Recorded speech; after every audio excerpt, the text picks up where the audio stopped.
Okay, I'm the MAD moderator. My name is George Jarrett and I work as a freelance journalist.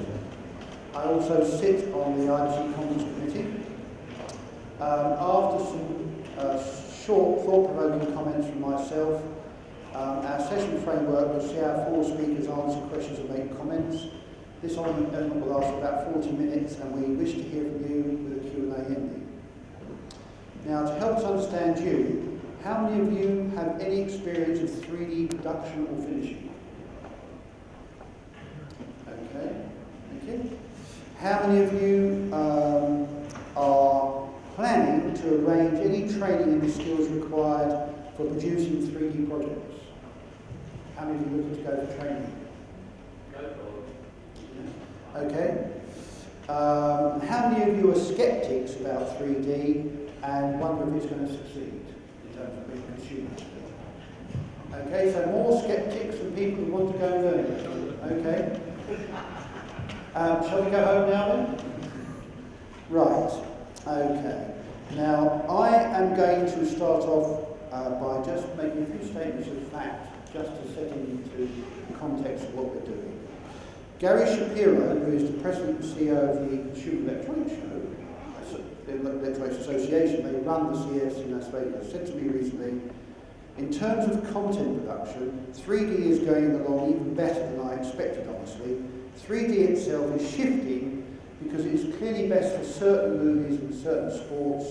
It is clearly worse for news. Peter Luday, the president of SEMTI, the Society of Motion Picture and Television Engineers, said to me, there is rather a debate right now. Should we do 3D in higher frame rates? Should we do 3D in 4K? Or should we do both? That's going to be a very interesting decision over the next 6 months. Back amongst the broadcasting community, the European Broadcasting Union is about to publish production guidelines covering the whole chain, and this is an additional document to something which they call R135, which is for exchanging formats. The next steps from the European Broadcasting Union will be to look at higher frame rates and implication of those. The Digital Television Group, which is a very powerful group in this country in terms of running the technical side of our television, they have just published a very fine guide to production, 3D production. You can get that from their website, and I recommend it to you as a reference point if you want it. The bigger public broadcasters want 3D, but it's an additional service. If you look at it that way, it's an additional service, but they do have problems with transmitting it because it involves infrastructure and standards issues. Now, at IBC, and I'm going to use this as the first round robin question in a minute for the guys when I've introduced them, I ran a 3D masterclass on shooting 3D natively or converting. It's based on Immortals conversion. And this is what we ended with, and I'm going to ask the guys when I'm introducing them to comment on this. Stereo native is heavy in onset cost and technical problems, but resolves to natural stereo. It complicates post, but improves your pipeline if you survive. It has a better reputation for the moment, which makes for better box office. If stereo native is broken, it is hard to fix. It slows down production to gain better results, and it is expensive. 2D conversion to 3D does not slow down on-set production. It can be cost-effective, but it is labour-intensive. Procedures are fixed. Conversion is an animated movie drawn by hand, and it adds that cost to your budget. Conversion is subjective and needs more time, or it will alienate the audience and cost box office. It is prone to error, and both press and public love to crucify it when done bad. Basically, 3D is here to stay unless we kill it again. Now, I'm going to ask the four guys all to comment on that when I've introduced them, and here we go. There, with the glasses, with his hand up, is Matthew Bristow. His job title at present is Head of Production for Prime Focus's filmed stereo conversion business. Matthew began his production career at MPC as a digital intermediate producer, where he was instrumental in setting up the first DI pipelines. During this time, he worked on major feature film projects such as 28 Days Later, Shaun of the Dead, Troy, and 10,000 Years BC. Matthew's creative and technical knowledge led him to assume the role of senior DI producer when MPC was taken over by Technicolor in 2009. His credits then included Danny Boyle's Slumdog Millionaire and Guy Ritchie's Sherlock Holmes. He joined Prime Focus as executive producer of ViewD, the company's proprietary system for the conversion of 2D movie images to stereo 3D images.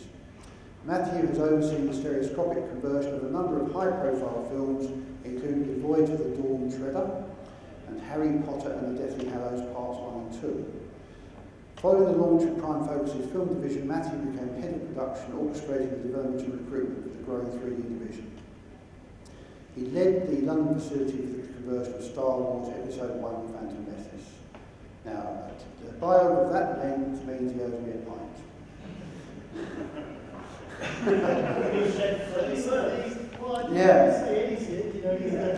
Yeah, so now we're going to interview this chap here next week for a quick bio and say, sorry, I owe you a half pint. He joined, Chris Vince is the stereoscopic and post supervisor and the stereographer. He joined MPC 3 years ago, where he set up the company's data lab and the stereoscopic commercials department. Chris supervises all 3D commercials and acts as a stereographer on many jobs. Introducing Alan Marks, who is here, and Alan very modestly says he has been in the industry, because he's an independent visual effects supervisor and consultant, for nearly 30 years. 2 years away. I would have said I first met you 32 years ago. My first job was in 1983. Oh, right, okay, I'm stupid then, sorry. By 30 years. He was working for one of the first 3 computer animation companies established in the UK in 1983. Alan set up the Magic Camera Company's digital facility, which predated the arrival in London Cityside. Since then, he's worked for a number of companies around London, in addition to being a freelance visual effects supervisor. Okay, Michele Scaletti, over there, of Cityside, is the head of visual effects technology at Cityside. From university, he started a small software house called Phoenix Tools in Milan, and they did plugins for Softimage. Then he moved to Cityside 10 years ago. He started off in the R&D department at Cityside, that was in 2001. He wrote compositing tools. Then he was in charge of the compositing pipeline. Now he's in charge of the 2D and 3D pipelines. He also worked as a visual effects supervisor on some shows, and he won an Emmy for his work on HBO's show Rome. So anybody in here know what an Emmy is? Well done. So starting off with you, would you please think my little summary of my session at IBC was fair, or disagree with it any way, any of you? Any of you want to make any comments on it? Stereo native is heavy on set cost. Does this work? Yeah. Yes, I think that's true. There is heavy on set costs, but I think those costs are coming down all the time. Rigs are getting smaller, lighter, better quality glass mirrors in them. The knowledge of the technicians is getting better all the time. Cameras are getting smaller, enabling the support equipment like dollies, cranes are, you can use them on sort of more standard kit. So the production costs up front are definitely coming down as the technology gets better, and the expertise in both manufacturing and crew on set, making it much more affordable on set. Okay, Alan, do you? So good, Alan. Do you have any comments to make? Do you disagree with me, or? I think basically my own personal view, and I would say that I'm more of a consumer of 3D. I haven't shot any personally. I have done quite a lot of stereo conversion R&D work for a company about 3 years ago, so I do understand those issues. All I would say is my own personal perception of watching a lot of stereo is that, and also I've spoken to some developers who make special software in the field, is that, quote, you cannot, native stereo is always going to be superior to post stereo.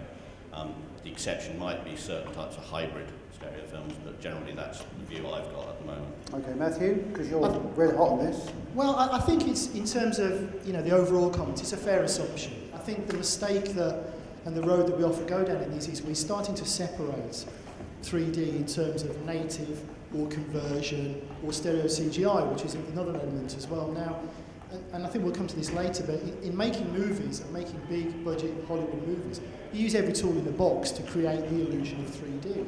Now, in terms of native, you mentioned about box office as well, but I think if we're going to get into talking in terms of native capture at the box office, I don't think there's a single, what you would say, pure native capture makes the top 10 box office. Your biggest 3D box office movies, Avatar, Clash of the Titans, Alice in Wonderland, or animated films such as Toy Story 3D, none of these are what you would call native capture. They may employ elements of native capture, but they equally employ all the elements of filmmaking as well, stereo conversion, etc. So I think that's where I would kind of disagree on that point. Okay.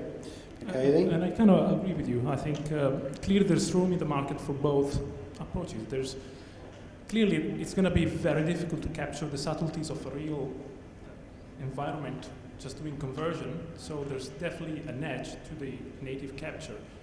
But there's also much more flexibility, and there's definitely examples of native stereo capture which is done badly and can look as bad, as, if not worse, than a conversion. So each one of them has got its own space in the post-production area, and has got advantages and disadvantages. Okay. I mean, sorry, in most of the jobs that we're doing at the moment, even the ones that are shot native stereo, there's always a certain amount of treatment in post. I mean, what you're saying is that there is no such thing as a purely kind of native capture. A lot of the times, you need to do fixes, which involve, occasionally actually just, ditching one of the eyes and converting one or two shots. Certain elements are, very difficult to shoot, and certain elements are very difficult to convert. So you're always choosing the right tool for the job. I totally agree, but I think we do have to get away from, we'll start off with a base level assumption that conversion is bad, which is, I don't know why we've kind of ended up going down that road, because we look at some of the, the really, high quality films sort of in 3D, something like Harry Potter and the Deathly Hallows, Transformers 3. This is high quality 3D. Now, admittedly, Transformers 3 was probably about 60-40 native capture and stereo conversion, but it's still a converted movie. Avatar is essentially an animated movie with some live action 3D and a whole bunch of stereo conversion there as well. So we just need to, I think we start, we need to look at 3D as 3D, whether it's native capture, stereo conversion, and as a consumer, because I'm a consumer as well, I don't look at a movie if I go and take my kids to the cinema and think, well, is this native capture, is this, and my grandmother certainly doesn't, it's just 3D. We need to, as part of the 3D community, we need to ensure that whatever 3D is out there is absolutely of the highest quality, so that our audience doesn't switch off. If they switch off to 3D, whether it's native capture or conversion, they're switching off to 3D in general, and we're all going to suffer for that. So. I mean, as a case in point, I went and saw Tron Legacy at the IMAX at Christmas when it came out. I don't think I would have had much time for that film as a 2D film. I think the 3D actually was tentpoled the film. It made it a spectacle, and it worked really well from that point of view on a personal basis. And having seen 2D clips of the film and the content of the film, personally, I think it worked in 3D as a sort of delivery medium. Okay, can we move on, because we're going to get a lot in today.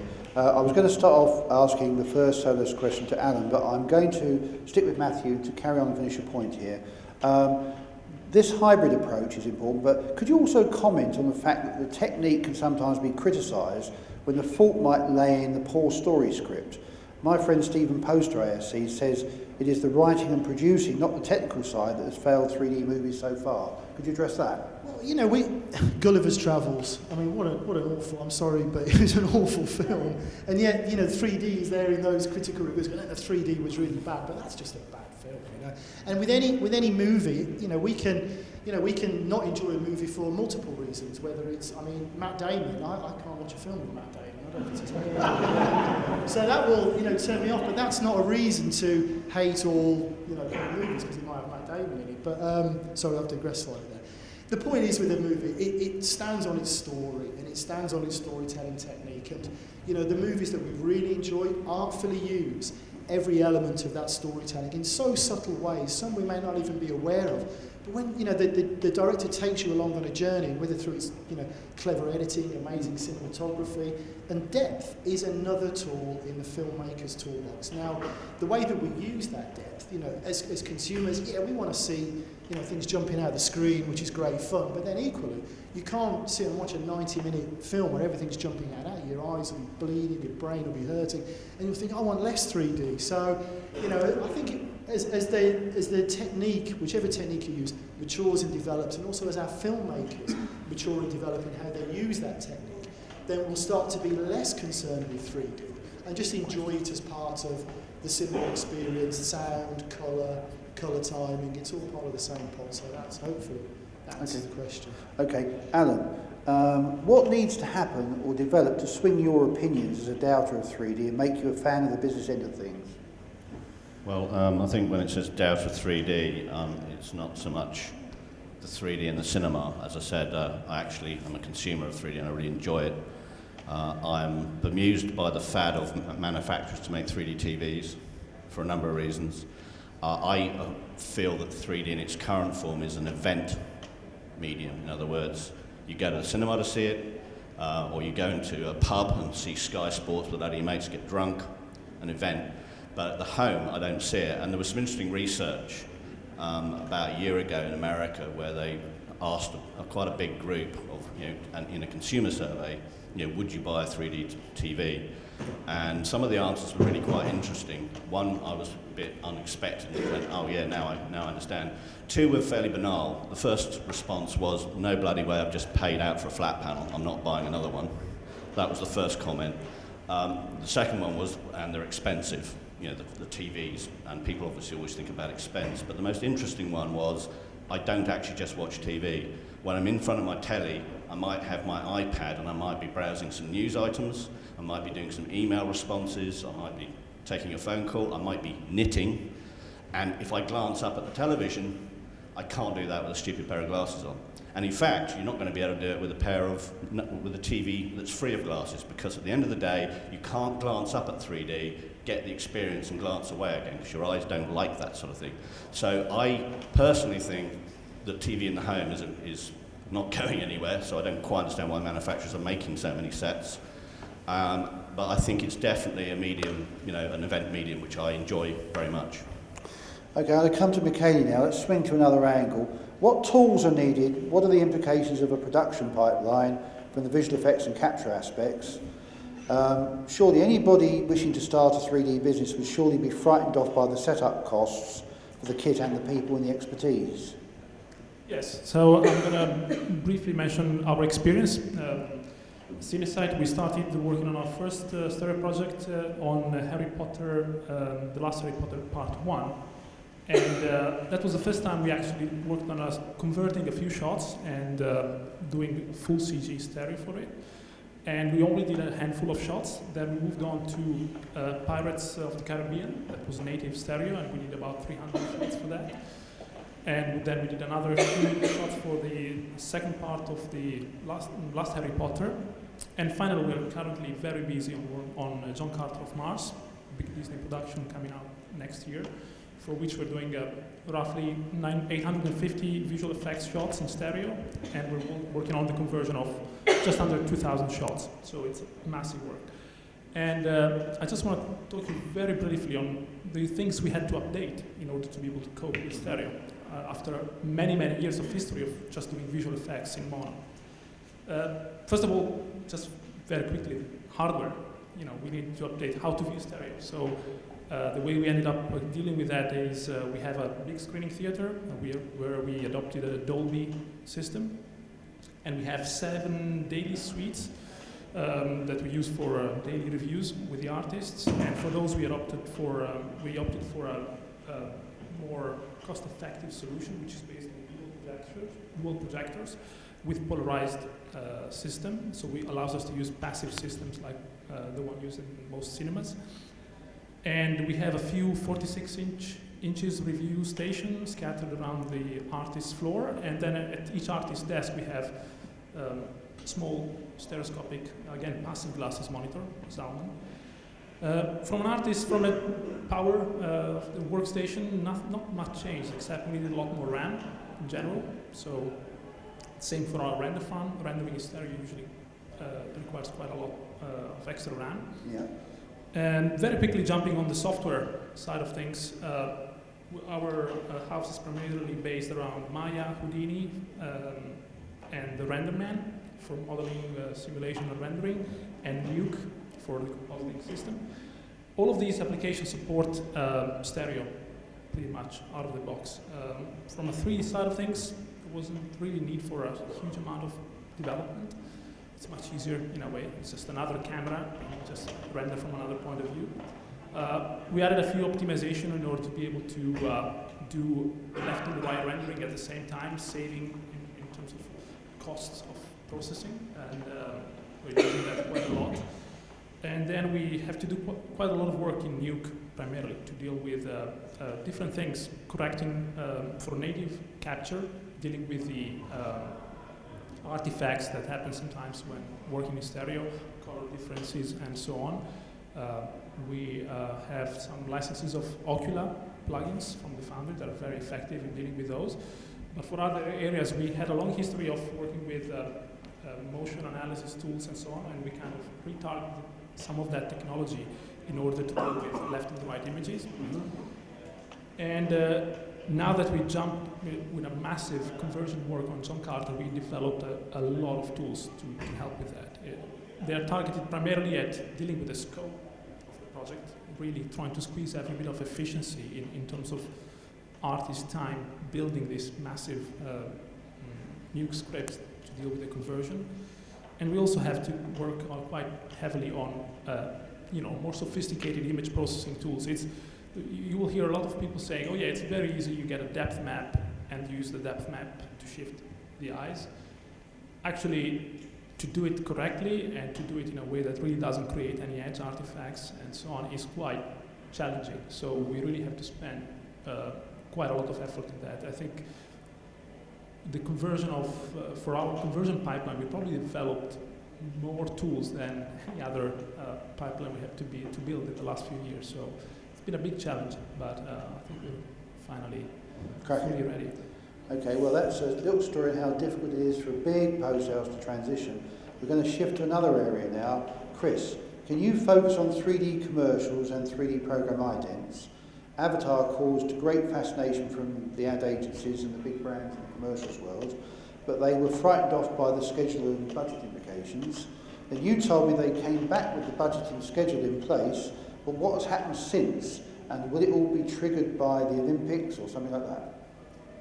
Well, I think what we're seeing is, like yourselves, in most of the big VFX houses in the features world are doing pretty much we're doing all of our work in stereo now, whether that's native stereo shooting, post work, full CG work, or providing other companies with assets to do conversions or doing conversions ourselves. So I think, in terms of, the film world, it's certainly not going away anytime soon. What's kind of interesting is how that reflects on the commercials people and talking about 3D in the home, because ultimately advertisers really view cinema advertising as a sort of second-class citizen. The primary market for TV for advertising agencies is marketing to television and in the home, still on the traditional broadcast chain. So for them, it really hinges on what the take-up of 3D television in the home is going to be. And I think whether you like it or not, 3D television is in the home is going to stay. And it's almost impossible now to buy a TV without it being a 3D capable television. So what's happening? Where is the jump from standard definition to HD involved huge changes in the broadcasting chain for sort of basically everything from the tape systems to the transmission systems to the receivers at home. The jump from HD to 3D actually uses the same kind of chains. You're basically just broadcasting an HD image, and it's only the television that is any different. Obviously, the production and the post-production is different, but in terms of the transmission and the manufacturers, it relies on the same technology. So it's quite an easy change to go from HD to 3D. I think it's the challenge is more in the kind of consumer acceptance of the format rather than a technology one. So what remains to be seen is how readily people are prepared to view it at the home, or potentially, also other avenues of TV advertising revenue, such as broadcasting, sports events, things like operas and ballet seem to be quite popular at the moment in terms of non-sporting events. Sky, who are really driving the 3D television at the moment, are investing very heavily. We're doing a lot of work with Sky at the moment, and they are really, really pushing it. So, and they led the field with HD broadcasting, and they obviously believe that it's going to take off. We've seen other broadcasters sort of dip their toe in the water. BBC with some Wimbledon broadcasting early this year. Olympics next year is certainly going to be, at least some of it will be broadcast in 3D. So there's definitely a development in how people are prepared to invest in that technology. So in terms of whether advertisers are going to follow suit, I think they will, but it will probably take some time, and certainly after the initial flurry of, first of all, interest, and then people making 3D commercials, and really that was, to start with, it was really consumer electronics companies who were advertising their own 3D kit, like Sony, Samsung, everyone who had a 3D product to sell was doing an advert in 3D. I mean, we did very few adverts for manufacturers that weren't in some way tied to a 3D broadcasting thing. I mean, we did one for a shaver, and that was probably about it. So I think after that initial flurry of activity, it has died down somewhat, but it's kind of getting to a sort of steady increase. And I think advertisers are quite cagey, and they're really waiting to see what the uptake of 3D television is at home, in pubs, and whether it's going to be accepted by the consumer. Okay. Just for the audience, the DVB, which is responsible for our digital satellite, cable and terrestrial TV standards, issued 2A standard at a commercial level. It will be technical by next year, where you can send, the broadcaster can send an SD and a 3D signal with the same television signal, so it will go to homes. And funnily enough, in part 2 of their standard, they may send depth maps to the home, so with your remote control you can actually set the depth yourself of the 3D in your TV screen. So already that kind of thing's in discussion, so maybe it has an impact on what was said here, whatever. So let's move on to another question. When I think of it, I'm a humble journalist out there, I think of the huge pressure on storage, networking, connectivity and processing speeds, and I think the math must be too frightening. So where will we be in 2 or 3 years' time with 3D and its technical demands? And am I wrong? Because I think Matthew thinks it's something else. So would you start with that one? Well, it was just on the point of the technology and the capacity and the storage and the movement of data kind of globally. Kind of 5-10 years ago in this industry, data storage and the scale required was hamstringing many projects that we were working on. Even now would be fairly simplistic digital projects where the scale of storage made it really hard work. Terabytes and terabytes of storage for one individual kind of CG shot made moving things around very difficult. But through the kind of pipeline geniuses we have working with all our companies and the kind of technology getting sort of cheaper and quicker, actually that's the least of our concerns. As Prime Focus as a global company, we've got studios in Los Angeles, in London, in Vancouver, and huge army of studios in India as well. We're trafficking and moving and storing data around the globe 24 hours a day. Companies in Soho, for example, we're not rendering, kind of our render capacities outside of Soho as well, because there's not the capacity to have the storage here. We can render shots in London, in India simultaneously. So all of this, the sort of network of data and movement is actually it's still incredibly sophisticated, but it's got a lot easier for us to use. So, Alan, we'll pass over you on this one. You come on to the next one, so we've got the time. You make a quick comment, you make a comment, then I'll start you off on the next question, okay? Because time's galloping off us because of the late start, so we'll start being a bit quick with the questions. So you go, and then you go. So back on quick, about this headache of the maths and what have you. It's time, it's not that, it's what is it? Was the question about where we're going to be in a couple Yes, of years? 2 or 3 years' time, all this technical pressure. Well, I mean, I'm hoping that actually the technology is not going to be the main focus, and the main focus will be just on the quality of the work that's coming out.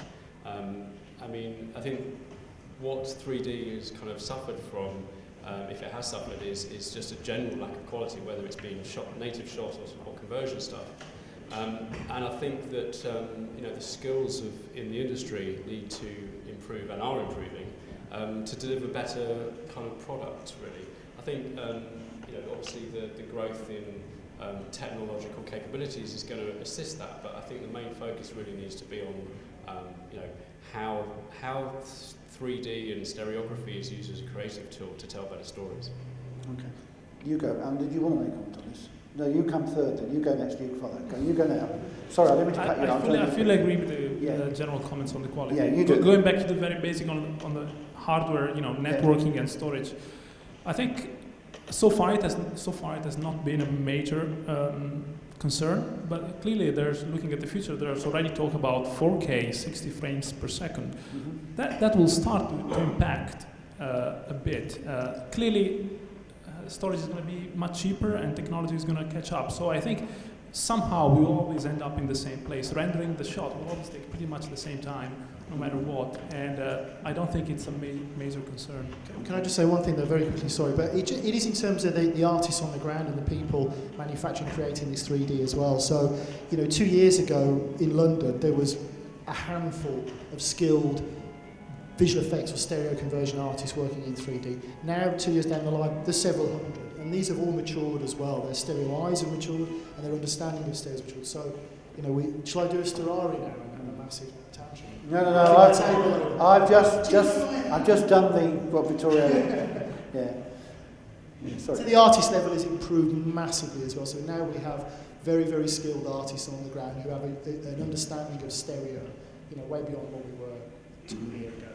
So that helps in terms of quality. Okay, sorry. I'll cover two things. Very briefly, on the final thing about technology, in my talk this morning when I started, and all these gentlemen here will probably remember this, a workstation to put somebody in front of in 1997 cost over £100,000 with software. A 36 gigabyte RAID was the size of a small fridge and cost £36,000. That's £1,000 per gigabyte. You can't even buy a 36 gig drive anymore. So my laptop, you know, has a 500 gig drive in it, and you can buy a terabyte now for 65 quid. So technology really is never going to be a problem. It's just going to get better and better. You know, the workstation price now, I can have a machine now that's £1,000 and is more powerful than the £40,000 Silicon Graphics 10 years ago, or 14 years ago. But on a completely different note, on the 3D side, I'd just like to point out about the 3D bubble, which is there have already been some instances of the 2D release of a film making more money than the 3D release. So I would say that there's some interesting things out there in the consumption of 3D. You know, it's going to be about the content ultimately, not about how good the 3D is. We still have to make good product, you know. Mm-hmm. Okay, from that point of view then, broadcasters, there's a fast lane, which is the movies, it's the, people like that, and it's the consumer set makers, but the broadcasters, are they holding 3D back because they're struggling for content at the price they can afford?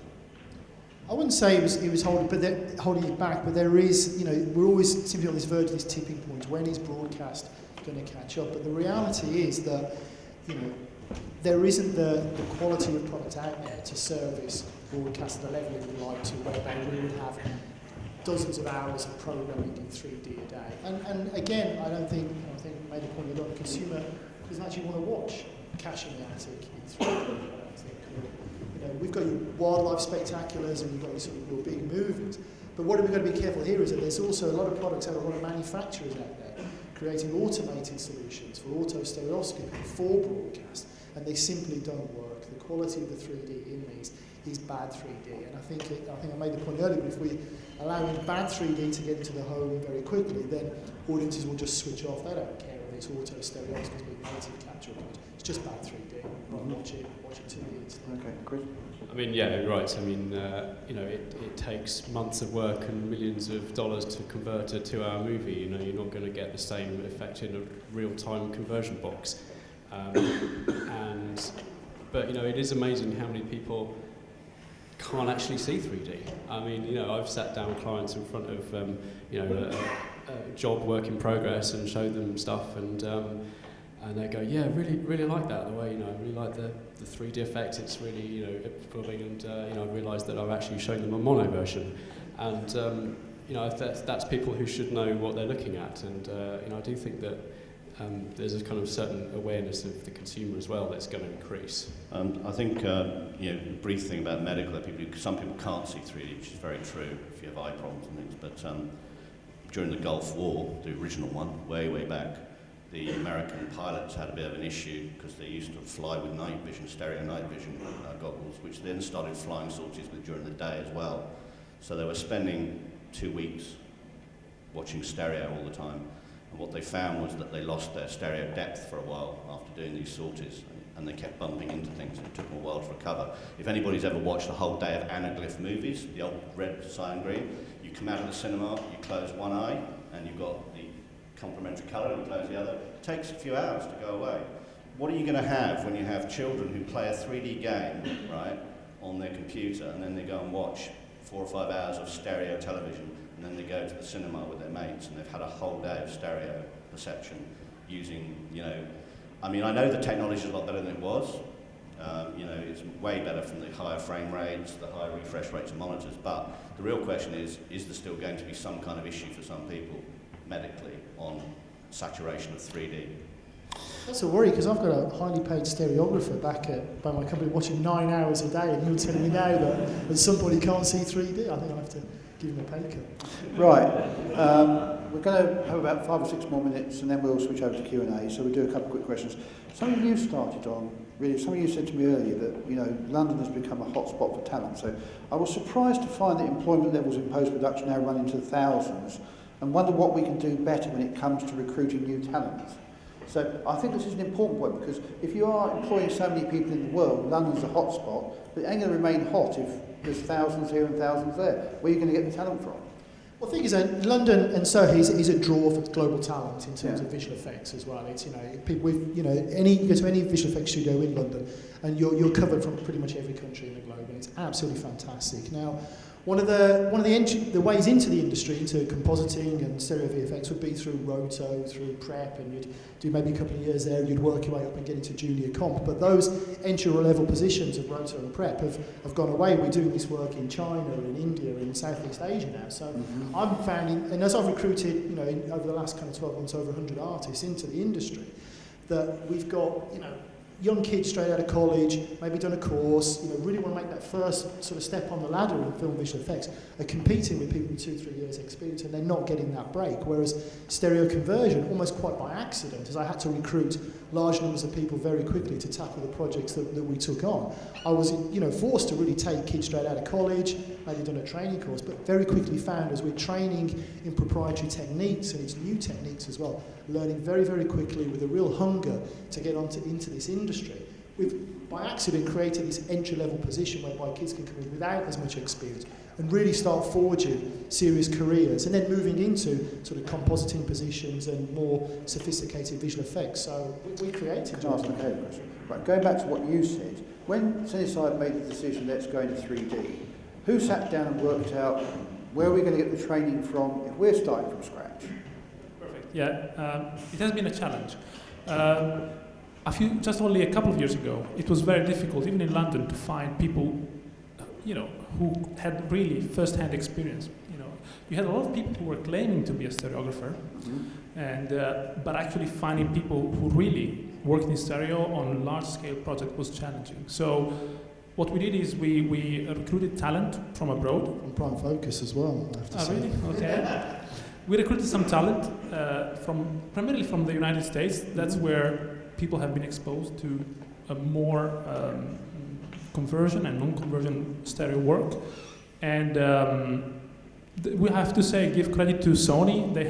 They are running a fantastic course in LA for director of photography and directors. It's like a 3-day course, and a couple of years ago they did a 3-day session in London that we sent a lot of our crew to attend, and it was fantastic introduction to stereo. And now we reach the critical mass where we really have a lot of our team is really skilled. So then clearly training can be made in-house, and you know, it makes everything a lot easier. But clearly, just only a couple of years ago, it was a big challenge. Okay. Do you want to make a comment on that? And I've got a question here to ask. I mean, the only thing I'll point out about getting people is one of my staff went to CineSite as for a job advertised as a compositor, and when he got there, he was made to do stereo rotoscope and stereo conversion, and it took him a month to persuade the HR department to actually give him, quote, a proper compositor's job. So there's bound to be people who, you know, don't want to do the job because there's a lot of grunt work involved. You know, anybody who knows what roto is, for example. But, you know, I can see where your thing about students and people hungry to get into the industry comes from, you know. Okay. I want to wrap with 2 questions. One is, I asked, you know, my friend Dave Stump, cinematographer, will there be a time when conversion, such a big business now, but minus a guidebook or 2 on how to do it, drops off because everyone has found a consistent quality level with shooting natively? Do you think conversion is a business that has a lifetime to it?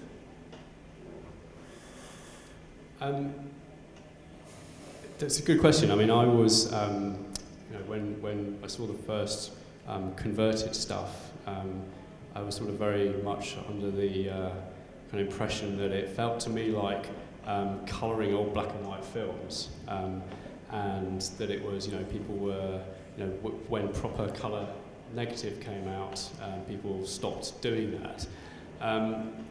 But I think that that's probably quite a simplistic view of it, and conversion is actually a much more sophisticated technique than just sort of colouring on black and white films.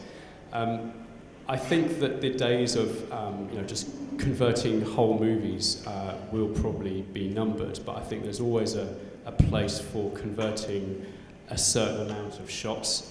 Visual effects shots are pretty much kind of conversions anyway, if you like. You know, you're shooting plates as textures and elements, and you know, you're building the whole thing in CG anyway, which is effectively how you do a stereo conversion shot. So the board, you know, what's native and what's converted, the borders are really blurred anyway. I think that, you know, where you'll just have kind of straight drama, there's really not much point in kind of converting that sort of film.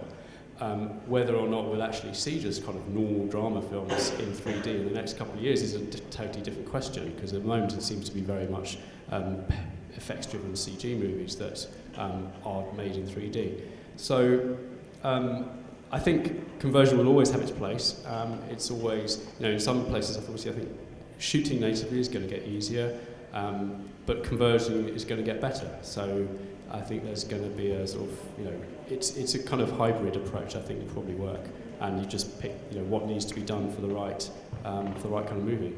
Okay, I'm going to tell you what Dave Stump said in answer. He said, no, because there are infinite kinds of directors, because there are different kinds of styles of movie, and because we need big changes in acquisition technology.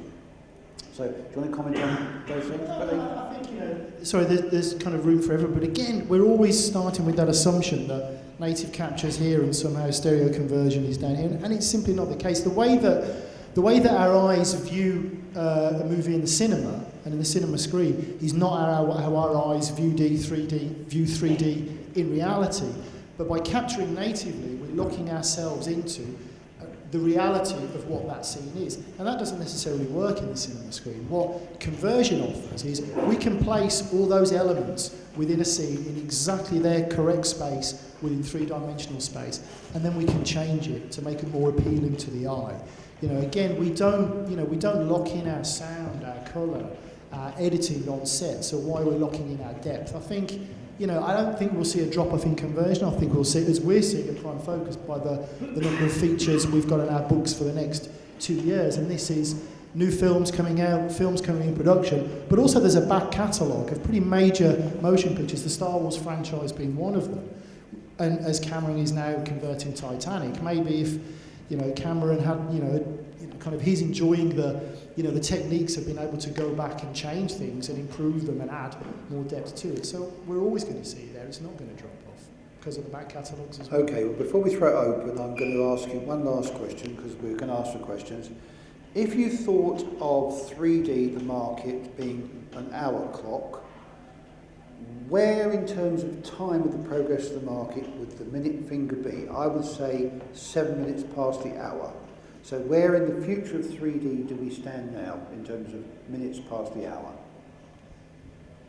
I think there's been 3 clocks so far. Okay. There's been 3D in the when cinema first came out. There's a big thing in the 50s. There's a big thing in the 80s. The question is whether it's going to stay this time, and I think probably yes. But I think in this kind of new wave, if you like, of stereo production, post-production, we're still in pretty early stages. Okay. Alan? I'd have to agree with that. I think as far as home consumption is concerned, it's very early days, and I think the market will have to settle down as to what the quality is that people are expecting to get at home.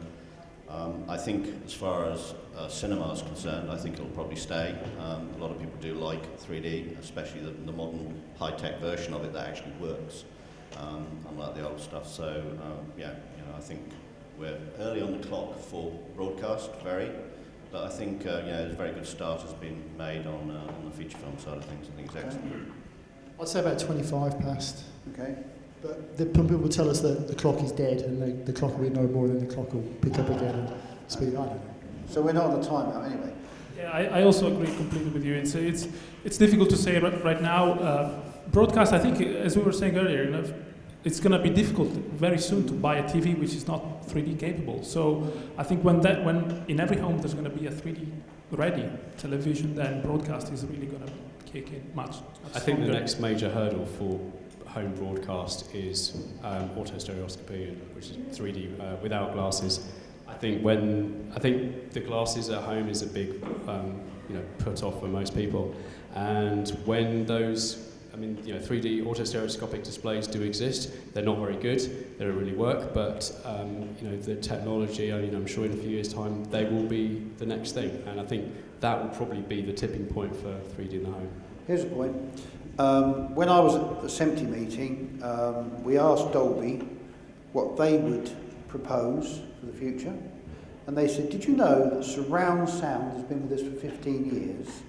So with new versions of 3D, we could actually do something much better with sound at the home, but would the public put up with more speakers? Right, now one of the fascinations that we want to do now is ask people to ask questions, because I'm just going to say one little statement. If I was 19 years of age and working in Soho, would love to know where I could access the knowledge of all these people, how they accrued it. And so please, no matter what point in you come from, think of a question for these guys now and stick your hand up. Yeah, there's a gentleman there. Right there with the light shirt, third row. Oh, sorry. Yeah, so... Thanks. It's somewhat related to your last question. I'd kind of like you to cast your minds 10 years in the future and kind of let us know your thoughts on what you see the landscape of 3D looking like. Do you know what I mean? Oh, the landscape, yeah. Like, so anything at all, just go Star Trek on us. Or yeah, whatever. no, we'll go Star Trek. I can go Star Trek. I don't know if anybody saw that. I think it was on Click, one of the BBC technology programs. There is a holographic playback system now that I think you can play something like 30 seconds of black and white image, moving image. And the difference is you're not forcing the eyes to make the stereo depth, because with stereo you're focusing on a screen and your eyes are converging and diverging because the trick pulled on them to get the stereo. With a holographic display, when you look at the object, it is in space where it should be, just like in the real world. And when you look at that bottle, my eyes converge on it and look and focus on it. And that's how this holographic display works, and that will alleviate all of the problems we have with the painful side of stereo. And if they can crack that technology 20 years, 10 years from now, then I think that's where the future is. Okay, any other comments for you three? Quickly, I'll touch on the camera acquisition technology. I think there's, at SIGGRAPH I've been seeing for many years the field of computational photography, the idea that you can design different type of cameras which don't have a traditional lens and sensor, but with different devices where you really put computation as a key component in the imaging process. And it has been in the industry for quite a while, but it was very difficult to see where it was going to go. Very recently, one of the main researchers in that industry has created this little camera called Lythro. Yeah. I'm not sure if you've seen it. It's surprising they're actually going to release the product next year. And it's a small camera which allows to do things like refocus after the capture and actually change point of view after the capture. If I have to think about what is going to happen in the next 10 years or so, I really see that as something that could have a lot of potential. If we think about a moving picture camera that captures these light fields where you can actually change point of view, change focus after the capture, that sounds like a very interesting idea. Okay, who's next? Anybody else want to make comments? I'm going to make a comment then.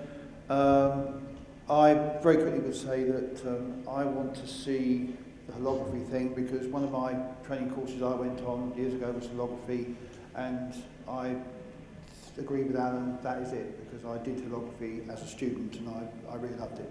So there was a hand down here. Okay, that's first, and then one at the back. Hi, I'm studying a MA in 3D stereoscopic media here at Ravensbourne, and we've recently got a Mystica suite. I was just wondering whether you are using it for finishing with depth grading, or whether you're finishing in Nuke, or where are you finishing? Our 3D is all within that sort of visual effects environment as well. So we've used and utilised, because we work on shows which are capturing as well, and we've used the Mystica for fixing some artifacts and issues encountered in shooting 3D. But again, we're in our conversion tool set, there wouldn't be a requirement, so we haven't particularly used it on that. Have you used it? No, we don't. I mean, we had one in on demo and found that it didn't really suit our pipeline. Our pipeline is much more based around flame and nuke, and although Mystica was an early leader in kind of pretty good stereoscopic fixing tools, the others have pretty much caught up, and the interface of Mystica was quite different to flame or smoke. So as a conform tool, as a sort of multi-purpose finishing tool, it didn't really make sense. It would have had to have retrained all of our operators, really. So we use, for the kind of bespoke stereo fixing, we use Nuke, Ocular. For depth grading and stuff, we just do that in flame. Okay. Thank you. I can't afford a Mystica anyway, I'm freelance. Sorry, no, I was going to switch it now to the back, because we're coming close to the end, because there's another session after this, isn't there? Yeah, so that's why I've got to hurry up. So question at the back. Sorry, because you can't... Yeah, because the whole issue is that there's a session after us and we started late, so... Hi, I'm a third year post-production student at Ravensbourne, and most of the, I don't mean to disrespect Ravensbourne or anything like that, but most of the things that I've learned in the industry, like getting into roto and things like that, have been from work placements that I found out about myself, and loads of other students that I know feel like they've been let down by a lot of the education out there, and there has been a lot of talk in the industry too. There was a Next Gen report, I'm not sure if you guys heard of it, and you mentioned about the talent yourself. I just wanted to ask the question that, do you think that education, like facilities like Ravensbourne, are letting the students down, and do you think they're providing an adequate education for them to get into the industry? For example, I want to become a compositor, and I've had to learn about roto myself, and I didn't know about it at all while I was at Ravensbourne, so I just wanted to ask you guys what you think about that. I think that there's always been a shortfall in terms of education, in terms of preparing people to come into the industry, and it is a matter of fact, a lot of the artists, and even in production as well, that I've worked with over the years, often started at the very bottom as runners and worked their way up and learned the skills that way.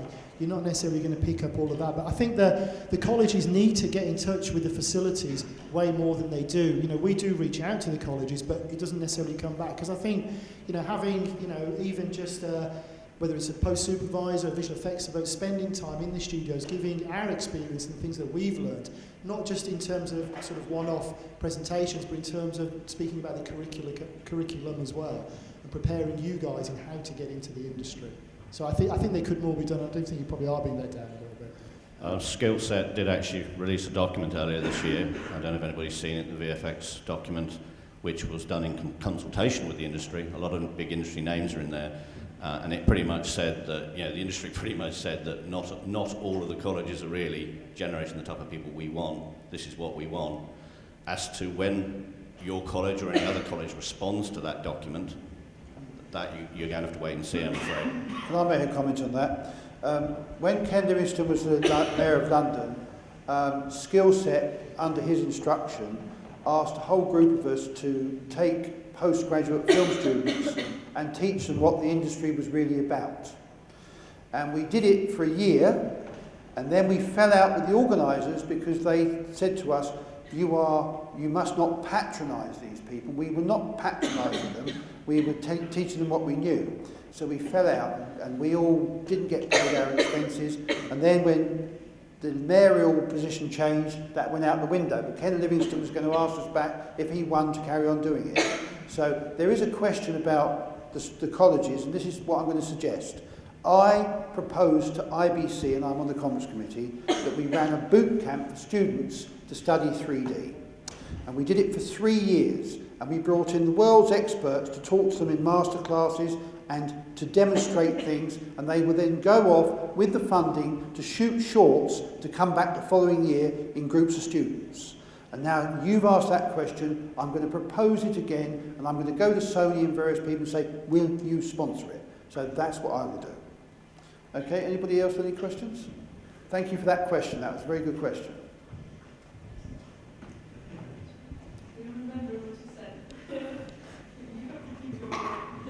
Yeah, no, I already presented that idea. So I'm always hiring as well, so really, give me a call. Yeah, we'll do it, we'll organise it. So any more questions? I think we're sort of running out of time. Okay, so I'm just going to say thanks now to the... thank you to the audience, thank you for the questions, thank you to our speakers. Now, I know there's a session up behind us, so please give these guys a big round of applause.